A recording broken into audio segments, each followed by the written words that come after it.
নমস্কাৰ এই সিৰিজটোত আমি অলপমান পিছ পৰি গৈছিলো কাৰণ আসাম কাৰেণ্ট এফেয়াৰ্স সিৰিজটো চলাই থাকিব লগা হৈছিল চিন্তা নকৰিব কভাৰ আপ হৈ যাব আৰু ইয়াৰ আগলৈকে আমি যিমানখিনি দিলো তাৰ পৰা কন্টিনিউ হ'ব যদি মাজত কিবা টপিক ৰৈ গৈছে তো আপকামিং যিবোৰ সেশন থাকিব তাত আমি কভাৰ কৰি দিম ঠিক আছে ওকে আজি হৈছে আপোনাৰ 7 জুলাই 7/7/2025 আজি এটা স্পেশাল ডে হয় নহয় দুটা হয় নাম্বাৰ 1 আজি মহেন্দ্ৰ সিং ধোনিৰ কি হয় বাৰ্থডে হয় আৰু নাম্বাৰ 2 KSGS আসামে এক বছৰ সম্পূৰ্ণ কৰিলে ওকে সো সকলোৰে ফালৰ পৰা আজি আমি ধোনিক হেপী বাৰ্থডে জনাইছো আৰু এবাৰ জানে 2025ৰ হল অফ ফেমত আমাৰ ইণ্ডিয়াৰ পৰা মহেন্দ্ৰ সিং ধোনিক এড কৰা হৈছে ঠিক আছে আৰু ধোনিৰ বিষয়টো ক'ব নালাগে সকলোৱে জানে আইচিচিৰ গোটেই তিনিটা ট্ৰফি ধোনিৰ কেপ্টেনচিত ইণ্ডিয়া জিকিছে কোহলি ফেনবোৰে অলপমান বেয়া পাব পাৰে মোক এতিয়া দুখ লাগিব পাৰে কিন্তু উপায় নাই 2007ত T20 ৱৰ্ল্ড কাপ 2011ত আইচিচি ODI ৱৰ্ল্ড কাপ আৰু 2013ত চেম্পিয়নছ ট্ৰফি জিকিছে আৰু মহেন্দ্ৰ সিং ধোনি ইণ্ডিয়াৰ 11 প্লেয়াৰ হ'ব যি আইচিচি হল অফ ফেমত এড হৈছে ইয়াৰ আগত ইণ্ডিয়াৰ পৰা 10 গৰাকী খেলুৱৈক অন্তৰ্ভুক্ত কৰা হৈছিলে তাৰ নাম লিখা হৈ আছে এবাৰ আপোনালোকে চাই ল'ব পাৰে ঠিক আছে থালাফৰে ৰিজন আৰু আইচিচি হল অফ ফেম 2025ত মুঠতে এবাৰ 7জন প্লেয়াৰক অন্তৰ্ভুক্ত কৰা হৈ আছে থালাফৰে ৰিজন সেইকাৰণে 7 ঠিক আছে so Matthew Hayden from Australia গেম স্পীড ফ্ৰম সাউথ আফ্ৰিকা আৰু আমাৰ মাহি ভাই ফ্ৰম ধোনি সৰি ইণ্ডিয়া আৰু ডেনিয়েল ভিটৰি ফ্ৰম নিউজিলেণ্ড সাৰা টেইলৰ সকলোৱে চিনি পায় from England Hashim Amla south Africa আৰু সানামিৰ পাকিস্তান ঠিক আছে দুগৰাকী মহিলা ক্ৰিকেটাৰো অন্তৰ্ভুক্ত হৈছে এবাৰ চাই থৈ দিব আজিকালি স্পৰ্টছৰ ওপৰত কুৱেশ্যন সোধে তাৰপাছত অমৃত ভাৰত ষ্টেচন আপোনালোকে নিশ্চয় গম পাইছে যে 22 মেত প্ৰধানমন্ত্ৰী নৰেন্দ্ৰ মোদীয়ে 103 নম্বৰ অমৃত ভাৰত ষ্টেচনটো কি কৰিছিলে ইনগ্ৰেট কৰিছিলে ঠিক আছে বিকানেৰ ৰাজস্থানত আৰু অমৃত ভাৰত ষ্টেচনৰ বিষয়ে জানে 2023ত এই স্কিমটো অনা হৈছিলে যে ইয়াৰ দ্বাৰা ভাৰতৰ বিভিন্ন ঠাইত থকা প্ৰায় 1275টা ষ্টেচন কি কৰা হ'ব মডাৰ্ণাইজ কৰা হ'ব মানে এন্ট্ৰি এক্সিটবোৰ ভাল কৰা হ'ব ৱেটিং হলছ টয়লেটছ প্লেটফৰ্ম লগতে ৱাইফাই কানেক্টিভিটি এই সকলোবোৰ আপগ্ৰেড কৰা হ'ব ঠিক আছে এই লক্ষ্যৰে অমৃত ভাৰত ষ্টেচন ইয়াত এই স্কিমটো অনা হৈছিলে আৰু এইবাৰ এতিয়া যদি চাই এজ অফ মে 103টা কমপ্লিট কৰিছে আৰু এই ইনফৰমেশ্যনবোৰ বহুত ইম্পৰ্টেণ্ট হয় PIBত যিবোৰ আহি থাকে সেইবোৰ লিখি ৰাখিব কাৰণ কুৱেশ্যন পেপাৰ নিজে দেখিছে আপোনালোকে কি আহে আৰু ইয়াতে কিছুমান কনচেপ্ট আছিলে আপোনালোকে জানে সেইবোৰ আমি পিছত ভালকে ডিছকাছ কৰিম কিন্তু তাৰ লগত এটা চাব যে ওৱান ষ্টেচন ওৱান প্ৰডাক্ট যেহেতু আমি অমৃত ভাৰত ষ্টেচন পঢ়ি আছো ওৱান ষ্টেচন ওৱান প্ৰডাক্টটো পঢ়িব লাগিব এইটো জানে যে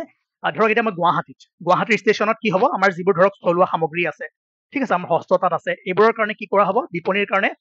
প্ৰদৰ্শনৰ বাবে বা বিক্ৰীৰ কাৰণে ঠাই ৰাখি দিয়া হ'ব ইয়াৰ দ্বাৰা কি হ'ব এতিয়া গুৱাহাটী ষ্টেচনত ভাৰতৰ বিভিন্ন ঠাইৰ পৰা মানুহ আহিব অহাৰ লগে লগে আমাৰ কালচাৰটো জানিব পাৰিব আমাৰ থলুৱা সামগ্ৰীবোৰ জানিব পাৰিব লগতে কিনিব পাৰিব ইকনমিকেলিও কি হ'ব আমাৰ এই যিসকল উদ্যোগী আছে তেওঁলোক আগবাঢ়িব পাৰিব গতিকে one station one product concept aims to encourage indigenous and specialise product and craft of Indian through providing display and sale outlets on railway station across the country বাকিখিনি লিখা আছে আৰামছে পঢ়িলে আপোনালোকে বুজি পাই যাব হ'ব তাৰপিছত আছিলে সাষ্টেইনেবল ডেভেলপমেণ্ট ৰিপৰ্ট 2025 ইয়াৰ মেইন পইণ্ট এইকেইটাই যে এই ৰিপৰ্টটো কোনে পাব্লিছ কৰে it is published by UN Sustainable Development Solution mainly কিহৰ ওপৰত ৰেংক ইয়াত দিয়া হয় যে যিকেইটা 17টা যি সাষ্টেইনেবল ডেভেলপমেণ্ট গ'ল আছে তাত কোনখন কাউন্ট্ৰীয়ে কিমান আগবাঢ়িছে ঠিক আছে এই বস্তুটো ইয়াত চোৱা হয় যে about sustainable development report reviews progress made each year on the sustainable development goals SDG 17টা গ'ল মনত আছে নাই মনত ৰাখিব লাগিব since their adoption by 193 UN member state in 2015 প্ৰিলিমছত এবাৰ কুৱেশ্যন আহিছিলে আৰু সৰু কুৱেশ্যন আহিছিলে এইখিনি বহুতে ভুল কৰি থৈ আহিছে ঠিক আছে তো ইণ্ডিয়াৰ যদি ৰেংক চাই 2025ত ইণ্ডিয়াই 99 ৰেংক মানে স্থান পাইছে আৰু স্ক'ৰ কিমান 67 ঠিক আছে আৰু এই বস্তুটো মনত ৰাখিব যে India has for the first time secured a place among top 100 out of 193 countries ইয়াৰ আগলৈকে যদি চাই ইণ্ডিয়াৰ ৰেংক 100ৰ পাছতে আছিলে এইবাৰ 99 আহিছে 100ৰ ভিতৰত সোমাবলৈ সক্ষম হৈছে বাকী ইয়াৰ যদি আমি ক'ত কিমান ৰেংক পাইছে কিমান কি হৈছে ইমানখিনি ইমান চাই থাকিবলৈ দৰকাৰ নাই এইখিনি বস্তু যদি মনত ৰাখি থৈ দিয়ে দুই এটা কুৱেশ্যন বনি যাব তাৰ পাছত এটা আহিছিলে global gender gap report okay এইটো কোনে পাব্লিছ কৰে ৱৰ্ল্ড ইকনমিক ফৰামে বাট ইয়াত যদি ইণ্ডিয়াৰ পাৰফৰ্মেঞ্চ চাই ৰেংক কিমান জানে 131 আউট অফ 148 কাউণ্ট্ৰিজ মোৰ নালাগে যে এইবোৰ কিহৰ ওপৰত ভিত্তি কৰি বনায় তথাপিও আমি মানিব লাগিব আপোনালোকে যদি ভালদৰে মন কৰে ভূটানৰ 119 নেপালৰ 125 শ্ৰীলংকাৰ 130 তাৰপিছত আমাৰ ইণ্ডিয়াৰ আছে ঠিক আছে চ' এইকেইটাও চাই থৈ দিব কেতিয়াবা ষ্টেটমেণ্টত দিব পাৰে গ্লোবেল জেণ্ডাৰ গেপ ৰিপৰ্টত ইণ্ডিয়াৰ স্থান ভূটান নেপাল শ্ৰীলংকাতকৈ পিছত হয় শুদ্ধ নে ভুল অ'কে আৰু কোনে পাব্লিছ কৰে ৱৰ্ল্ড ইকনমিক ফৰামে আৰু 2025 আৰু আপোনালোকে জানে মেইন ডাইমেনশ্যন কোনকেইটা লোৱা হয় economic participation and opportunity for women educational attainment health and survival and political empowerment ঠিক আছে আৰু 2006 পৰা ইয়াক কি কৰা হৈছিলে পাব্লিছ কৰা হৈছিলে আৰু এনুৱেলি এই ৰিপৰ্টটো পাব্লিছ কৰা হয় বাকী টপ যদি চাই আইচলেণ্ড টপ আছে দেন ফিনলেণ্ড নৰৱে এই তিনিখন মনত ৰাখিব আৰু আমাৰ ইণ্ডিয়াৰ ৰেংক 131 আউট অফ 148 ঠিক আছে বহুখিনি ৰিপৰ্ট আহিছে 2025ত খেলি নকৰিব আৰু এটা আমি দিছিলোঁ ন ছাষ্টেইনেবল ডেভেলপমেণ্ট দিছিলোঁ অলপ আগত তাৰ আগত হিউমেন ডেভেলপমেণ্ট দিছিলোঁ এবাৰ গ্ল'বেল জেণ্ডাৰ গেপ আছিলে চ' ইম্পৰ্টেণ্ট কি হ'ব কোনে পাব্লিছ কৰে ইণ্ডিয়াৰ ৰেংক কিমান বা ডাইমেনশ্যনখিনি বাকী আমাৰ যিবোৰ এছিয়াৰ কাউণ্ট্ৰিজ আছে সিহঁতৰ কিমান হয় তাৰ তুলনাত আমাৰ ইণ্ডিয়াৰ কিমান ঠিক আছে এইখিনি এবাৰ চাবলৈ ট্ৰাই কৰিব বাকী আৰু যদি চাই আমাৰ ইণ্ডিয়াৰ স্ক'ৰ 0.644 ইয়াৰ 0ৰ পৰা 1ৰ ভিতৰত স্কেল দিয়া হয় আৰু আমাৰ যদি বাকী আমি যিকেইটা ডাইমেনশ্যন আছে তাত যদি চাওঁ আটাইতকৈ বেছি ক'ত স্ক'ৰ কৰি আছে জানে এইটো অভাৰঅল ৰেংক যদি চাই ইণ্ডিয়াৰ 131 ঠিক আছে ইকনমিক পাৰ্টিচিপেশ্যন এণ্ড অপৰচুনিটিত আপোনাৰ ৰেংক 148ত আছে তাৰপাছত যদি চাই এডুকেশ্যনেল এটেইনমেণ্টত আমাৰ ইণ্ডিয়া 110 হেল্থ এণ্ড ছাৰ্ভাইভেলত 143 পলিটিকেল এম্পাৱাৰমেণ্টত বহুত আগত আছে 69 ইয়ে অভাৰঅল ৰেংকটো ভাল কৰাই দিছে হ'ব ঠিক আছে তাৰপিছত ইণ্টাৰনেশ্যনেল বুকাৰ প্ৰাইজ হাৰ্টলেম্প কোনে লিখিছিলে এট শ্বৰ্ট ষ্টৰী কালেকশ্যন বাই বানু মুস্তাক আৰু ট্ৰান্সলেট কোনে কৰিছে ইংলিছলৈ ট্ৰান্সলেট কৰিছে কোনে দীপা ভাস্কৰে became the first Kannada work to win 2025 International Booker Prize আৰু ইণ্টাৰনেশ্যনেল বুকাৰ প্ৰাইজক আগতে মেন বুকাৰ ইণ্টাৰনেশ্যনেল প্ৰাইজ বুলি জনা গৈছিলে আৰু it is a prestigious annual award for translated fiction এইটো মনত ৰাখিব honouring the best long form works or short story collection publish in UK or Ireland UK বা আয়াৰলেণ্ডত পাব্লিছ হ'ব লাগিব এইটো এটা ইয়াৰ কি হয় ক্ৰাইটেৰিয়া হয় এইটো মনত ৰাখিব আৰু এইবাৰ 2023ত বানু মুস্তাকৰ হাৰ্টলেম্প এই শ্বৰ্ট ষ্টৰী কালেকশ্যনখনে ইণ্টাৰনেশ্যনেল বুকাৰ প্ৰাইজ লাভ কৰিছে মনত ৰাখিব যে বান্দিয়া সাহিত্য মুভমেণ্ট কৰ্ণাটকৰ এটা ইম্পৰ্টেণ্ট মুভমেণ্ট হয় তাৰ বিষয়ে বা সেইখিনি সময়ত ওমেনসকলে কেনেকৈ ষ্ট্ৰাগল কৰিব লগা হৈছিল বা দলিতৰ ওমেন ৰাইটছ দলিতসকলৰ ইছ্যুজ এই সকলোবোৰ এই বুকখনত আছিলে সেইকাৰণে এই পইণ্টখিনি দিয়া হৈ আছিলে আপোনালোকে চাব পাৰে কেতিয়াবা সুধি দিব পাৰে যে বান্দিয়া মুভমেণ্ট ক'ত হৈছিলে কোনখন স্থিতিত হৈছিলে বা কিমান চনত হৈছিলে ঠিক আছে তাৰপাছত ডিউ ডিষ্ট্ৰিক্ট PM সূৰ্য ঘৰমুঠ বিজলী যোজনাৰ বিষয়ে আপোনালোকে নিশ্চয় জানে যে the Diu district of union territory of Dadra Nagar Haveli and Daman and Diu has become the first district in the country to meet its energy demand entirely from solar energy through the implementation of PM Surya Ghar Muft Bijli Yojana. Total jodi sai 11.8 megawatt capacity মানে সেই ডিস্ট্ৰিক্টখনৰ complete only solar পৰা আহি আছে তাৰ 9 megawatt ground mounted আৰু 2.88 megawatt rooftop বাস ডিস্ট্ৰিক্টখনৰ নাম মনত ৰাখিলেও আপোনালোকৰ কাম হৈ যাব জ্ঞান ভাৰতম মিছন ৰিচেণ্টলি ইয়াক লঞ্চ কৰা হৈছিলে আৰু ইউনিয়ন বাজেট 2025-26তো ইয়াৰ বিষয়ে উল্লেখ আছিলে আৰু এইটো যদি চাই 2003ত যিটো National Manuscript Mission Ministry of কালচাৰে আনিছিলে তাকে পুনৰুজ্জীৱিত কৰা হ'ব নতুন নামেৰে জ্ঞান ভাৰত মিছন ঠিক আছে মেইন লক্ষ্য কি হ'ব যে the initiative seeks to conserve over 1 crore manuscript houses in academic institution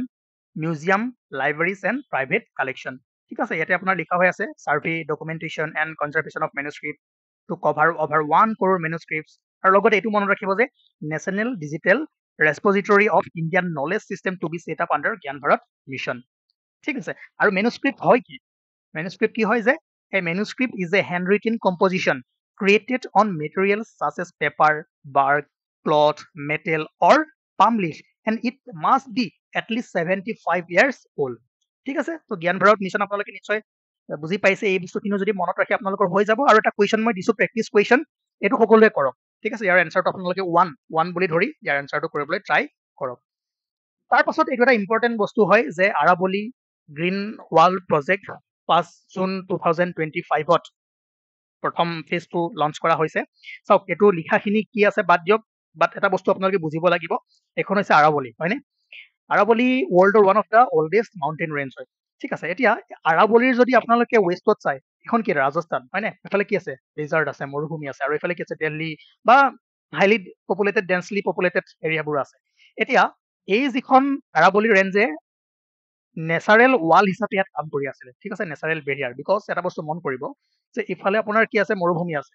লাহে লাহে এখন ইফাললৈ বাঢ়ি বাঢ়ি আহি আছে মৰুভূমিখন। মৰুভূমি যেতিয়া বাঢ়ি বাঢ়ি আহি থাকিব, কি হ'ব, দিল্লীটো মৰুভূমি হৈ যাব, উত্তৰ প্ৰদেশ এইবোৰ হাৰিয়ানা খেতি নোহোৱা হৈ যাব। আৰু লগতে ইয়াৰ পৰা কি হয়, ডাষ্ট ষ্ট্ৰম আহে, ডাষ্ট ষ্ট্ৰম অহাৰ লগে লগে এই যিখন আৰৱলি আছে ন, ই ৰখাই দিয়ে। চ' নেচাৰেল ৱাল হিচাপে কাম কৰি আছিলে। কিন্তু আমি লাহে লাহে কি কৰিলো, ধ্বংস কৰিলো ইয়াৰ গছ গছনি কাটি, ইয়াৰ যিমানবোৰ ধৰক হেৰি আছিলে, কি কয়, হ্ৰদ আছিলে বা সৰু সুৰা যিবোৰ পানী থকা ঠাই আছিলে, বিল আছিলে, নদী আছিলে, আমি কি কৰিলো, লাহে লাহে চব খতম কৰি দিলো, ৱাটাৰ বডিজবোৰ, গছ চছ কাটি দিলো। আৰু ইয়াৰ এফিচিয়েঞ্চিটো এতিয়া লাহে লাহে কমি আহি আছে। আৰু তাৰ কাৰণে 2023ত গভৰ্ণমেণ্ট অফ ইণ্ডিয়াই এই ডিচিশ্যনটো লৈছিলে, স্কিমটো আনিছিলে যে একদম ইয়াৰ পৰা, ঠিক আছে, গুজৰাটৰ পৰা একদম দিল্লীলৈকে কি কৰা হ'ব, গ্ৰীণ ৱাল দিয়া হ'ব। 5 কিলোমিটাৰ জোনত গছপুলি ৰোপণ কৰা হ'ব। আৰু এখন পুনৰ যাতে আৰাৱলী ৰেঞ্জৰ এফিচিয়েঞ্চি বাঢ়ি যায়, যাতে ইয়াতে আপোনাৰ ৰেইনফলটো ভালদৰে হওক, বা যিবোৰ এই এক্টিভিটিজবোৰ হৈ আছে তাক ভালদৰে ৰখাব পাৰে। তো এই যিটো মানে স্কিম বাই ডিচিশ্যনটো লোৱা হৈছিলে, আৰু ইয়াৰে যিটো ফাৰ্ষ্ট ফেজটো অলৰেডি নৰেন্দ্ৰ মোদী ডাঙৰীয়াই ষ্টাৰ্ট কৰিছে, ঠিক আছে। PM Modi launched the special initiative to restore the 700-kilometer Aravalli mountain range that stretches from Delhi to Gujarat. Okay, the Aravalli Green Wall project is a major initiative to expand green cover in the 5-kilometer buffer area around the Aravallis, covering state of Haryana, Rajasthan, Gujarat and Delhi. এতিয়া 5 কিলোমিটাৰকৈ ইয়াত যেতিয়া গছ গছনি ৰুই দিয়া হ'ব, আকৌ আৰাৱলী সেই আগৰ যি তাৰ এনভাইৰনমেণ্ট আছিলে সেইটো ঘূৰাই পাব, ঠিক আছে। চ' আৰু বাকী এইটো যদি চাই ক'ৰ পৰা ইনস্পায়াৰ্ড হৈছে, আপোনালোকে আফ্ৰিকাৰ গ্ৰেট গ্ৰীণ ৱালৰ বিষয়ে শুনিছে, ঠিক আছে, তাৰ পৰা ইনস্পায়াৰ্ড হোৱা হৈছে। বাকী আৰাৱলী ৰেঞ্জৰ বিষয়ে যদি চাই, আৰাৱলী ৰেঞ্জখন মেইনলি দিল্লী, হাৰিয়ানা, ৰাজস্থান, গুজৰাট এই চাৰিখন ষ্টেটত বিস্তৃত হৈ আছে। আৰু আৰাৱলীৰ যদি চাই পিক, হাইষ্ট পিক, তাৰ নাম কি, গুৰু পিক, যিটো মাউণ্ট আবু, ঠিক আছে। চ' এই বস্তুখিনি আপোনালোকে মনত ৰাখিব। মই ভাবো যিখিনি লিখা আছে পঢ়িলেও বুজি পাব, আদাৰৱাইজ মই যিখিনি কথা কৈ দিলো সেইখিনি আপোনালোকে এবাৰ মন দি শুনক, সকলোটো কাহিনী বুজি পাই যাব, ঠিক আছে। এবাৰ পঢ়ি চাওক স্ক্ৰীনশ্বট লৈ বা পজ কৰি। Then Dhruva digital hub for reference and unique virtual address, Department of পোষ্টে এইটো ইন্ট্ৰডিউচ কৰিছে নতুনকৈ। ইয়াৰ দ্বাৰা কি হ'ব মই এইটো বুজাই দিছো, চাওক। এতিয়া ধৰক অসমৰে এখন আমি একদম পাহাৰীয়া গাঁও বা একদম ভিতৰত থকা গাঁৱলৈ গ'লো, ঠিক আছে। তাত ধৰক কিবা এটা আপুনি অৰ্ডাৰ দিলে, ফ্লিপকাৰ্টে হওক, এমাজনে হওক, তাৰ আপুনি এড্ৰেছটো লিখোঁতে বহুত প্ৰব্লেম হৈ যায়। মেইনলি যদি আমি আজিকালি এড্ৰেছ কেনেকৈ লিখোঁ, প্ৰথমে ডিষ্ট্ৰিক্ট লিখোঁ, তাৰপাছত কোনটো সমষ্টি লিখোঁ, তাৰপিছত গাঁও লিখোঁ, হেৰি লিখোঁ, তাৰ পাছতো ডেলিভাৰী পাৰ্চনে আহি বিচাৰি থাকে, ফোন কৰি থাকে, দাদা আপুনি আছে ক'ত, বা সেই ঠাইখন বহু এনেকুৱা ঠাই আছে যাৰ কোনো এড্ৰেছেই নাই, ঠিক আছে, ক'ৰবাত পিনক'ড আছে, ক'ৰবাত নাই। এতিয়া কি কৰা হ'ব, এই ইনিচিয়েটিভৰ জৰিয়তে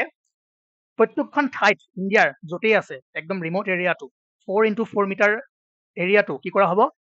ইউনিক আপোনাৰ ডিজিটেল কোড এটা দিয়া হ'ব, যাৰ লেটিটিউড লংগিটিউড থাকিব, আৰু 10টা নাম্বাৰৰ এটা আলফা নিউমেৰিক কোড এখন ঠাইৰ কাৰণে কি কৰা হ'ব, এছাইন কৰা হ'ব। এতিয়া যদি আপুনি কিবা কাম কৰিব লগা হয়, ধৰক কিবা এটা আপুনি অৰ্ডাৰে দিব লগা হ'ল, ঠিক আছে, আপুনি গোটেই এড্ৰেছ লিখি থাকিব নালাগে, আপোনাৰ সেই কোডটো ভৰাই দিয়ক, আৰু কোডটো ভৰাই দিয়াৰ লগে লগে আপোনাৰ লেটিটিউড লংগিটিউড দেখাই দিব আৰু ডাইৰেক্ট যাব পাৰিব। চ' বহুত হেল্প হ'ব, ঠিক আছে। তো ষ্ট্ৰাকচাৰটো বুজি পালে যে কি কৰা হ'ব, 10 digit alpha numeric code based on latitude and longitude, লগতে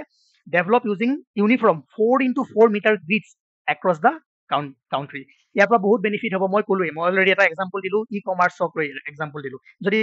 আমাৰ চিটিজেন চাই, আমাৰ কাৰণে কি হৈ যাব, চিম্প্লিফাই হৈ যাব ন, আমি বহুত বস্তু লিখিব নালাগে, ডাইৰেক্ট লিখি দিলেই হ'ল। গভাৰ্নেন্সৰ ক্ষেত্ৰতো বহুত সুবিধা হ'ব, যদি ক'ৰবাত কিবা দিব লাগে, ধৰক এটা ঘৰে দিব লাগে, বা কাৰোবাক কিবা এটা সহায় আৰ্থিক অনুদানে দিব লাগে, বা ডিজাষ্টাৰৰ ক্ষেত্ৰত, ঠিক আছে, ক'ৰবাত বানপানী হৈ গ'ল, কোনোবা এখন ঠাইত ধুমুহা হৈ গ'ল, মানুহ এঘৰ দুঘৰ মৰি গ'ল, তেতিয়া সেই কোডটো যদি জানে, সেই ঠাইলৈ ডাইৰেক্ট গৈ লগে লগে কি কৰিব পৰা যাব, এছিষ্টেণ্ট কৰিব পৰা যাব, তাত গৈ আপোনাৰ এইড দিব পৰা যাব, ঠিক আছে। সেইকাৰণে এইটো বহুত ইম্পৰ্টেণ্ট হ'ব, প্ৰাইভেট ছেক্টৰটো হ'ব, পাব্লিক ছেক্টৰটো হ'ব, গভৰ্ণমেণ্ট ছেক্টৰটো হ'ব। গতিকে বেনিফিটছবোৰ লিখা হৈ আছে, আপোনালোকে পঢ়িলে ধুনীয়াকৈ বুজি পাই যাম, ঠিক আছে। গতিকে ধ্ৰুবা হৈ গ'ল, বুজি পালে। চ' এটা কুৱেশ্যন মই দি থৈছো যে what is the main objective of Dhruva, এইটো আপোনালোকে 2 নম্বৰ কৰি লওক বা 1 নম্বৰ কৰি হ'লেও কৰক। টোটেল 2টা হোমৱৰ্ক দিলোঁ, এই 2টা ছাবমিট কৰিবলৈ ট্ৰাই কৰিব। Then national sports award announce, এইটো মই ইয়াত নকৰাওঁ, মই এইটো আছাম পাৰ্টত, আছাম কাৰেণ্ট এফেয়াৰ্ছ ৰিজত কৰাই দিম, ঠিক আছে। যিহেতু আমি এতিয়া আছাম আৰু ইণ্ডিয়াটো ছেপাৰেট কৰাই গৈ আছোঁ,